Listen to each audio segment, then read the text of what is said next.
Avec l'arrivée de 12 nouvelles communes au sein de la communauté urbaine du Grand Toulouse, le conseil municipal a procédé vendredi à l'élection de 13 nouveaux représentants.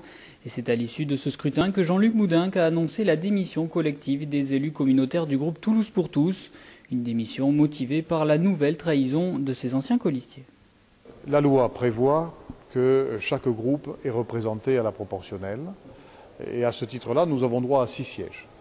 Malheureusement, les manœuvres, les divisions orchestrées par ceux qui nous ont quittés, qui ont fait la scission, ont fait que nous avons 5 sièges seulement.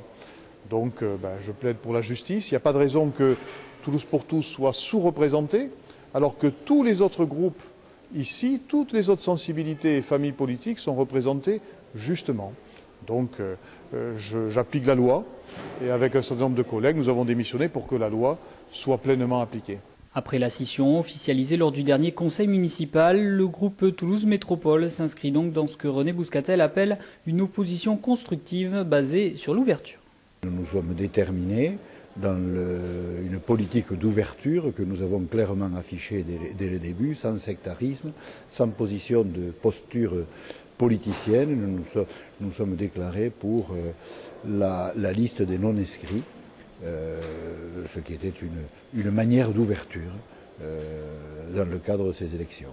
Nous avons une liberté de vote, nous l'avons exprimée. Ce que je ne comprends pas, c'est qu'on puisse démissionner simplement parce qu'on n'est pas content du vote. Je parle pas, c'est pas qu'on était insatisfait des modalités du vote qui avaient été acceptées par tout le monde, mais du résultat. C'est là où je ne comprends pas très bien. Non content du résultat, mais surtout du comportement de ses anciens alliés.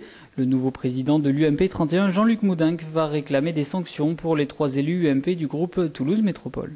Ça s'appelle une trahison. On ne va pas employer des mots diplomatiques pour rien. Lorsqu'on fait une scission, que l'on crée une division, que l'on crée un affaiblissement qui renforce la majorité municipale actuelle, lorsqu'on ne s'oppose pas au budget présenté par le Parti socialiste, le Parti communiste, et puis à la fin, lorsque l'on vote contre des personnes qui sont dans la même formation politique pour une autre formation politique, ça s'appelle une trahison, ça ne peut pas rester sans suite, et qu'il y aura des suites pour ceux qui se sont laissés aller à de pareils comportements.